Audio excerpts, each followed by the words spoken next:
ایک بادشاہ تھا جس کی مملکت میں ساری دنیا کی بادشاہتیں شامل تھیں۔ نہ کوئی ملک، نہ کوئی سلطنت، بلکہ پورا جہان اس کے زیر اثر تھا۔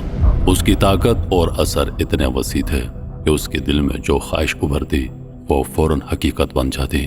اس بادشاہ کا نام تھا شداد، اور اس کا غرور اسے وہ کچھ کرنے پر مجبور کرتا تھا جو شاید کسی اور کا تصور بھی نہ ہو۔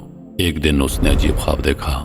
اس نے فیصلہ کیا کہ وہ زمین پر جنت بنائے گا، ایک ایسی جنت جو اللہ کی جنت سے بھی کہیں زیادہ حسین و جمیل ہو۔ اس نے اپنی جنت کا منصوبہ شروع کیا اور زمین پر جنت بنانا شروع کر دی، ایسی جنت جو ہر طرف سے خدا کے عظیم حکم کو چیلنج کرتی تھی۔ لیکن جیسے ہی یہ جنت بن کر تیار ہوئی، دنیا کو اس کے انجام کا پتہ چلا۔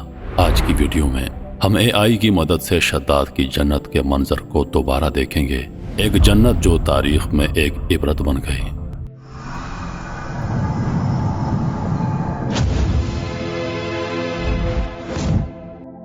شداد، جو تاریخ میں ایک غرور اور تکبر کی علامت کے طور پر جانا جاتا ہے، دراصل ایک خاص داستان کا حصہ ہے۔ یہ کہانی ایک بچے کی ہے جس کا نام اللہ کی تقدیر میں تھا کہ وہ دنیا کا طاقتور ترین بادشاہ بنے گا۔ ایک دن ایک کشتی دریا میں سفر کر رہی تھی جس میں کئی لوگ سوار تھے۔ کشتی طوفان کا شکار ہو گئی اور اس میں سوار تمام افراد غرق ہو گئے، مگر اللہ کی مرضی کے مطابق ایک بچہ اس طوفانی حادثے میں زندہ بچ گیا۔ یہ بچہ اللہ کی حکمت کا حصہ بن چکا تھا اور اللہ نے اس کی تقدیر میں کچھ بڑا لکھا تھا۔ اللہ نے جبریل امین علیہ السلام کو حکم دیا کہ اس بچے کی پرورش کرو، اسے اپنا سایہ دو اور اسے بڑا کرو۔ جبرائیل علیہ السلام نے اس بچے کو محبت اور عیش و آرام کے ساتھ پالا، اسے سکھایا اور اس کی تربیت کی۔ وہ بچہ جب جوانی کی عمر کو پہنچا تو وہ شداد بن گیا اور تاریخ کا ایک ایسا نام بن گیا جس کا غرور اور تکبر ساری دنیا میں مشہور ہوا۔ شداد کی سلطنت ایک ایسی طاقت تھی جس کا کوئی مقابلہ نہیں تھا۔ اس کی بادشاہت نہ صرف زمین کے مختلف حصوں تک پھیلی ہوئی تھی، بلکہ اس کی حکمرانی میں ہر طرف خوف اور احترام کا عالم تھا۔ اس کی سلطنت میں دنیا کے نہ صرف مشرق و مغرب کے علاقے شامل تھے، بلکہ اس کا اثر و رسوخ ہر بر اعظم تک پھیل چکا تھا۔ شمال میں برفیلے پہاڑوں سے لے کر جنوب میں بے انتہا صحرا تک ہر خطہ اس کے حکم کا پابند تھا۔ شداد کی سلطنت میں خوشحالی اور عیش و آرام کا راج تھا۔ ہر شہر میں محلات اور شاندار باغات تھے جن میں رنگ برنگے پھول اور دریا کی طرح بہتے چشمے تھے۔ اس کے خزانے اتنے وسیع تھے کہ کوئی حساب نہیں لگایا جا سکتا۔ سونے، چاندی، جواہرات اور قیمتی پتھروں کی انبار تھی، اور ہر خزانہ اتنا بڑا کہ اس کا تصور بھی نہیں کیا جا سکتا۔ اس کے خزانے میں ہر قسم کی دولت، قیمتی مال اور اشیاء شامل تھیں جنہیں صرف چند افراد دیکھ سکتے تھے۔ شداد کی فوج بھی اس کی طاقت کا ایک بڑا حصہ تھی۔ لاکھوں سپاہی جو بے شمار جنگوں میں کامیاب ہو چکے تھے اس کی سلطنت کی حفاظت کرتے تھے۔ اس کی سلطنت کی دیواریں اتنی مضبوط تھیں کہ کسی بھی دشمن کو اس کے دروازے تک پہنچنا محال تھا۔ اس کی سلطنت میں انتظامی نظام اتنا مضبوط تھا کہ ہر چیز میں اس کی حکمرانی کا عکس نظر آتا تھا۔ شداد کی سلطنت کی شان و شوکت کی ایک مثال اس کے شاہی دربار کی تھی، جہاں دنیا کے مختلف حصوں سے لوگ آ کر اس کی عظمت کا اعتراف کرتے تھے۔ وہاں اس کی مجلس میں قیمتی لباس اور زیورات سے سجے درباری اور وزیروں کا ہجوم رہتا تھا جو ہر پل اس کی مرضی کے مطابق کام کرتے تھے۔ اس کے بادشاہت میں فنون، علم اور دولت کا ایسا امتزاج تھا کہ اس کا نام تاریخ میں ہمیشہ سنہری حروف میں لکھا جائے گا۔ شداد کی طاقت اور تکبر کی کوئی انتہا نہیں تھی۔ اس کی بادشاہت میں اس کا حکم ہی سب کچھ تھا، اور اس کے دل میں غرور کی ایک ایسی لہر تھی جو خدا کے سامنے بھی سرکشی کے جذبات کو بیدار کرتی تھی۔ وہ یہ سمجھتا تھا کہ اپنی بے پناہ طاقت اور دولت کے ساتھ وہ کسی سے نہیں ڈرتا، حتیٰ کہ اللہ کے عذاب سے بھی۔ اس کی زندگی کا مقصد صرف اپنی جنت بنانا اور دنیا بھر میں اپنی عظمت کا ڈنکا بجانا تھا۔ اس کے دل میں اللہ کا خوف کہیں نہیں تھا اور اس کا تکبر ہر روز بڑھتا جا رہا تھا۔ لیکن اللہ کی حکمت بے نظیر تھی۔ جب شداد کا ظلم اور سرکشی حد سے تجاوز کر گئے اور اس کا غرور آسمان کو چھونے لگا تو اللہ نے اس وقت کے عظیم پیغمبر ہود علیہ السلام کو حکم دیا کہ وہ شداد کے پاس جائیں۔ اللہ نے فرمایا، جا اور اس ظالم کو میری آیات پڑھ کر سنا، اسے میرے عذاب کی حقیقت سے آگاہ کر تاکہ وہ اپنی سرکشی سے باز آ جائے۔ ہود علیہ السلام جو اللہ کے پیغامات کو دل و جان سے پہنچانے والے تھے، اللہ کی حکم کی تعمیل میں شداد کے دربار میں پہنچے۔ وہ جب دربار میں پہنچے تو اس کا منظر کچھ اور ہی تھا۔ دربار میں عیش و عشرت کا ماحول تھا، شاندار محلات، قیمتی لباس اور خوشبو سے بھرپور ہوا تھی، لیکن ہود علیہ السلام کی آنکھوں میں ایک خاص نور تھا جو اللہ کے پیغام کی سچائی اور طاقت کو ظاہر کرتا تھا۔ ہود علیہ السلام نے دربار میں موجود تمام لوگوں کی طرف نظر دوڑائی اور پھر اپنی آواز بلند کی، اے شداد سنو، تم جو اللہ کی عظمت کو نظر انداز کرتے ہو، تم جو اپنی سرکشی میں ہر حد کو پار کر گئے ہو، تمہیں یاد رکھنا چاہیے کہ اللہ کی سزا سے کوئی نہیں بچ سکتا۔ ان کی آواز میں ایسی گونج تھی جو دربار کی چمک دمک اور دنیاوی خوشیوں کو بھی ماند کر دیتی تھی۔ پھر ہود علیہ السلام نے اللہ کی آیات پڑھ کر سنائی، ان آیات کو جو اللہ کے عذاب کی حقیقت اور اس کی بے پناہ قدرت کو ظاہر کرتی تھی۔ ہر لفظ میں ایک گہرائی تھی، ہر جملے میں ایک حقیقت تھی جسے شداد کے دل میں اترنا چاہیے تھا۔ انہوں نے اللہ کی سزا کا ذکر کیا کہ کس طرح اللہ نے پچھلے اقوام کو اپنی نافرمانی کی وجہ سے تباہ کیا، اور پھر اسے خبردار کیا کہ اگر وہ اپنی سرکشی سے باز نہ آیا تو وہ بھی اللہ کے عذاب کا شکار ہوگا۔ شداد جو اپنے عظمت کے خوابوں میں گم تھا، ایک لمحے کو ہود علیہ السلام کی باتوں سے لرز گیا۔ اس کی آنکھوں میں کچھ لمحوں کے لیے خوف اور ندامت کی جھلک دکھائی دی، مگر پھر وہ اپنے غرور میں ڈوبا رہا۔ اس نے ہود علیہ السلام کی باتوں کو صرف ایک تنقید کے طور پر سنا اور پھر اپنے دربار میں موجود لوگوں کو اپنا حامی بنا کر ہود علیہ السلام کو نظر انداز کر دیا۔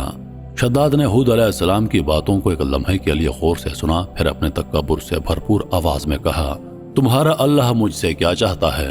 کیا وہ میری سلطنت اور بادشاہت کو ہلکا سمجھتا ہے؟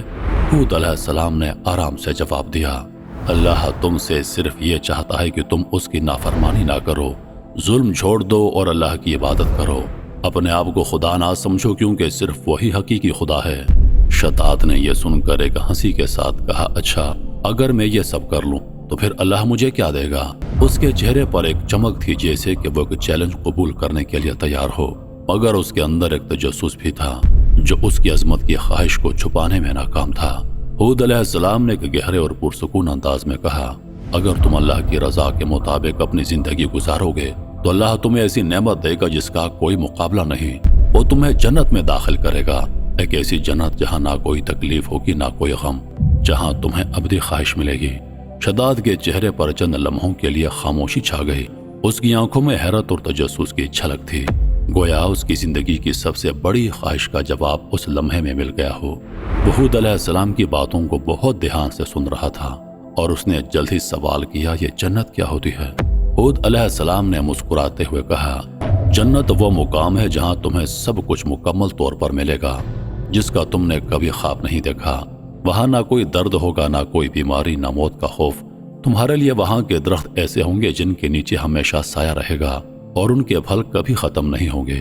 وہاں ہر جانب پانی کے جھرنے ہوں گے جن میں زندگی کا سکون ہوگا۔ تمہارے لیے سونے اور چاندی کی نہریں بہتی ہوں گی اور تمہیں ہر چیز میں مکمل سکون اور خوشی ملے گی۔ ہود علیہ السلام نے اپنی بات جاری رکھی، وہاں کے محل اتنے حسین ہوں گے کہ ان کا تصور بھی تمہیں یہاں کی دنیا کی تمام عیش و آرام سے زیادہ عزیز ہوگا۔ وہاں تمہیں بے شمار نعمتیں ملیں گی جو کبھی ختم نہیں ہوں گی۔ وہاں تمہیں ہمیشہ کے لیے اطمینان اور سکون ملے گا اور تمہارا دل کبھی نہیں تھکے گا۔ شداد کا دل کچھ لمحوں کے لیے ٹوٹا ہوا سا محسوس ہوا۔ اس کے دماغ میں جنت کا تصور ایک ایسی تصویر بن کر ابھرا جو اس کے غرور اور تکبر سے کہیں زیادہ حسین، زیادہ خوشحال تھا۔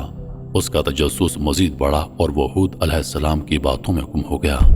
شداد کی نظر میں ایک نئی دنیا کی جھلک تھی اور اس کے دل میں یہ سوال گردش کرنے لگا، کیا واقعی یہ جنت ایسی ہو سکتی ہے؟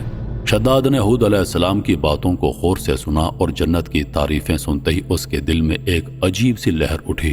اس کی آنکھوں میں چمک آ گئی اور اس نے تکبر سے کہا، یہ تو کوئی مشکل کام نہیں، میں زمین پر اپنے لیے ایسی جنت بنا سکتا ہوں۔ تمہاری جنت کا تصور بہت حسین ہے مگر میں ہی زمین کا خدا ہوں، میرے پاس دولت ہے، طاقت ہے اور جو چاہوں کر سکتا ہوں۔ ایسی جنت بنانا میرے لیے کچھ بھی مشکل نہیں، بس میرے حکم کی دیر ہے۔ ہود علیہ السلام نے صبر سے جواب دیا، شداد تمہیں یہ سمجھنا چاہیے کہ تم جو جنت کا خواب دیکھ رہے ہو وہ اللہ کی مرضی کے بغیر ممکن نہیں، یہ صرف دنیاوی لذتیں ہیں جو جلدی ماند پڑ جائیں گی۔ تم جو جنت بنانے کی بات کرتے ہو وہ ہمیشہ کے سکون، خوشی اور اطمینان سے خالی ہوگی، کیونکہ وہ جنت صرف وہی خدا بنا سکتا ہے جو اس کا خالق ہو اور وہ اللہ ہے۔ لیکن شداد کا غرور جو اس کے دل و دماغ پر حاوی ہو چکا تھا، اس نے ہود علیہ السلام کی باتوں کو سن کر بھی رد کر دیا۔ اس کی نظر میں زمین پر اس کی طاقت اور خدائی کا نشہ تھا جو اسے اللہ کے حکم سے بے نیاز کر چکا تھا۔ اس کے دل میں یہ خیال تھا کہ اس کی سلطنت اور اس کی طاقت میں کوئی کمی نہیں اور وہ جو چاہے کر سکتا ہے۔ وہ اپنی جنت کے تصور میں محو تھا اور اس کے اندر کا تکبر اسے اس بات کی اجازت نہیں دیتا تھا کہ وہ اللہ کی قدرت کے سامنے تسلیم ہو۔ شداد نے پھر سے بڑی بے باکی سے کہا، تم مجھ سے جو چاہو کہو، لیکن میں وہ سب کچھ بنا سکتا ہوں جو میں چاہوں، اور میری جنت میرے ہاتھوں میں ہوگی، نہ کسی اور کی۔ اس کے الفاظ میں ایک ایسی مضبوطی تھی جو اس کے اندر کے خود ساختہ خدا ہونے کے نشے کا غماز تھا، اور ہود علیہ السلام کی باتیں اس کے کانوں میں گئیں اور پھر باہر نکل گئیں۔ اس کے دل میں غرور کا سمندر تھا اور وہ اللہ کے عذاب کو نظر انداز کرتے ہوئے اپنی سلطنت میں مگن تھا۔ جب ہود علیہ السلام نے دیکھا کہ شداد پر کسی بات کا کوئی اثر نہیں ہو رہا اور اس کے دل میں اللہ کی آیات اور نصیحتوں کی کوئی گہرائی نہیں جا رہی، تو وہ مایوس ہو کر اس کے دربار سے واپس لوٹ آئے۔ ان کی آنکھوں میں ایک غمگینی تھی، کیونکہ وہ جانتے تھے کہ اللہ کا پیغام وہ پہنچا چکے ہیں، لیکن جو لوگ اپنی سرکشی میں اندھے ہو چکے ہوں ان کو ہدایت دینا بہت مشکل ہوتا ہے۔ شداد کے دل میں ایک نیا عزم جاگ گیا۔ اس کا تکبر اور خدائی کا نشہ بڑھ چکا تھا اور وہ مزید اپنی جنت بنانے کا ارادہ کر چکا تھا۔ اس نے اپنے دربار میں بیٹھے وزیروں کو بلایا اور ان سے مشورہ کیا کہ اب وہ جنت بنانا شروع کرے گا جو اللہ کے حکم کو نظر انداز کر کے اس نے اپنے ذاتی طور پر تخلیق کرنے کا فیصلہ کیا تھا۔ شداد نے اپنے وزیروں کو حکم دیا کہ فوراً دنیا کے ہر کونے میں اپنے سپاہیوں کو بھیجو اور جو بھی سونا اور قیمتی دھاتیں ملیں وہ سب کو جمع کریں۔ دنیا کا کوئی بھی سونا چاہے وہ ذرا برابر ہو، سب کو میرے ملک میں لے آؤ۔ شداد نے حکم دیا، میرے حکم کے مطابق پوری دنیا کا خزانہ اکٹھا کر کے یہاں پر لے آ۔ ہر جگہ سے سونا، چاندی، جواہرات اور قیمتی پتھر میری جنت بنانے کے لیے استعمال ہوں گے۔ اس کے سپاہیوں کو ہر شہر، ہر گاؤں اور ہر ملک میں بھیجا گیا۔ دنیا کے تمام خطوں سے سونے اور قیمتی دھاتوں کا خزانہ لایا جانے لگا۔ شداد کا ارادہ تھا کہ وہ اپنی سلطنت میں ایسی جنت بنائے جو زمین پر کسی نے نہ دیکھی ہو، اور وہ یہ ثابت کرے گا کہ وہ اللہ سے بھی بڑی جنت بنا سکتا ہے۔ شداد کے حکم سے دنیا کے ہر گوشے سے سونا، جواہرات اور قیمتی مواد جمع ہونے لگا، اور اس کے خزانے میں اتنی دولت آ گئی کہ کسی کے تصور میں بھی نہیں آ سکتا تھا۔ وہ اپنے محل کو سونے اور جواہرات سے مزین کرنے میں مگن تھا اور اپنی جنت کی تکمیل میں کسی بھی حد تک جانے کے لیے تیار تھا۔ چنانچہ اس نے اپنے افسروں میں سے 100 معتبر افراد کو بلایا، ہر ایک کو 1000 آدمیوں پر مقرر کیا، اور تعمیر کے سلسلے میں ان سب کو اپنا نقطۂ نظر اور پسند سمجھا دی۔ اس کے بعد پوری دنیا میں اس کام کے ماہرین کو عدن بھجوانے کا حکم دیا۔ عدن وہ علاقہ تھا جس میں شداد رہتا تھا۔ اس کے علاوہ سب حکمرانوں کو حکم دیا کہ سونے چاندی کی کانوں سے اینٹیں بنوا کر بھیجیں، اور کوہ عدن کی طرح ایک شہر جو 10 کوس چوڑا اور 10 کوس لمبا ہو وہ بنانے کا حکم جاری کر دیا۔ اس کی بنیادیں اتنی گہری کھدوائیں کہ پانی کے قریب پہنچا دی، پھر ان بنیادوں کو سنگ سلیمانی سے بھروا دیا۔ جب بنیادیں بھر کر زمین کے برابر ہو گئیں تو ان پر سونے چاندی کی اینٹوں کی دیواریں چنی گئیں۔ ان دیواروں کی بلندی اس زمانے کے گز کے حساب سے 100 گز مقرر کی گئی۔ جب سورج نکلتا تو اس کی چمک سے دیواروں پر نگاہ نہیں ٹھہرتی تھی۔ یوں شہر کی 4 دیواری بنائی گئی۔ اس کے بعد 4 دیواری کے اندر 1000 محل تعمیر کیے گئے۔ ہر محل 1000 ستونوں والا تھا اور ہر ستون جواہرات سے جڑاؤ کیا ہوا تھا۔ پھر شہر کے درمیان میں ایک نہر بنائی گئی اور ہر محل میں اس نہر سے چھوٹی چھوٹی نہریں لے جائی گئیں۔ ہر محل میں حوض اور فوارے بنائے گئے۔ ان نہروں کی دیواریں اور فرش یاقوت، زمرد، مرجان اور نیلم سے سجا دی گئیں۔ نہروں کے کناروں پر ایسے مصنوعی درخت بنائے گئے جن کی جڑیں سونے کی، شاخیں اور پتے زمرد کے، ان کے پھل موتیوں، یاقوت اور دوسرے جواہرات کے بنوا کر ان پر ٹانک دیے گئے۔ شہر کی دکانوں اور دیواروں کو مشک و زعفران اور عنبر و گلاب سے سیقل کیا گیا۔ یاقوت و جواہرات کے خوبصورت پرندے چاندی کی اینٹوں پر بنوائے گئے جن پر پہرے دار اپنی اپنی باری پر آ کر پہرے کے لیے بیٹھتے تھے۔ جب تعمیر مکمل ہو گئی تو حکم دیا کہ سارے شہر میں ریشم کے قالین بچھا دیے جائیں۔ پھر نہروں میں سے کسی کے اندر میٹھا پانی، کسی میں شراب، کسی میں دودھ اور کسی میں شہد و شربت جاری کر دیا گیا۔ بازاروں اور دکانوں کو کم خواب اور ظریفت کے پردوں سے آراستہ کر دیا گیا، اور ہر پیشہ ور والے کو حکم دیا کہ وہ اپنے اپنے کاموں میں مشغول ہو جائیں اور یہ کہ اس شہر کے تمام باسیوں کے لیے ہر وقت ہر نو قسم کے پھل اور میوے پہنچایا کریں۔ 12 سال کی مدت میں یہ شہر جب اس سجاوٹ کے ساتھ تیار ہو گیا تو تمام امراء ارکان و دولت کو حکم دیا کہ سب اس میں آباد ہو جائیں۔ پھر شداد خود اپنے لاؤ لشکر کے ہمراہ انتہائی تکبر اور غرور کے ساتھ اس شہر کی طرف روانہ ہوا۔ کچھ علماء کو ساتھ لیا اور راستے بھر میں ان سے مذاق کرتے ہوئے ان سے کہتا رہا، ایسی جنت کے لیے تم مجھے کسی اور کے آگے جھکنے اور ذلیل ہونے کا کہہ رہے تھے، میری قدرت اور دولت تم نے دیکھ لی۔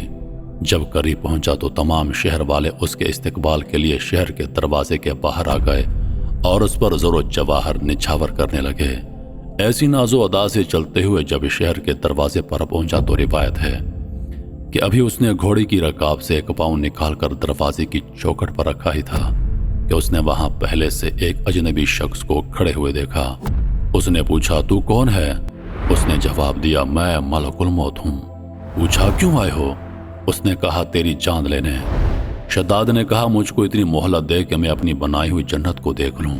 جواب ملا، مجھ کو حکم نہیں۔ کہا، چلو اس قدر ہی فرصت دے دو کہ گھوڑے پر سے اتر آؤں۔ جواب ملا، اس کی بھی اجازت نہیں۔ چنانچہ ابھی شداد کا ایک پاؤں رکاب میں اور دوسرا چوکٹ پر تھا کہ ملک الموت نے اس کی روح قبض کر لی۔ پھر حضرت جبرائیل علیہ السلام نے بڑے زور سے ایک ہولناک چیخ ماری کہ اسی وقت تمام شہر میں اپنی عالیشان سجاوٹوں کے ساتھ ایسا زمین میں سمایا کہ اس کا نام و نشان تک باقی نہ رہا۔ قرآن میں اس کا ذکر اس طرح ہوا ہے، وہ جو علم تھے بڑے ستونوں والے اور شہروں سے اس کی مانند کوئی شہر شاندار نہ تھا۔ معتبر تفاسیر میں لکھا ہے کہ بادشاہ اور اس کے لشکر کے ہلاک ہو جانے کے بعد وہ شہر بھی لوگوں کی نگاہوں سے اوجھل کر دیا گیا۔ حضرت عبداللہ بن قلابہ جو صحابی ہیں اتفاق سے ادھر چلے گئے۔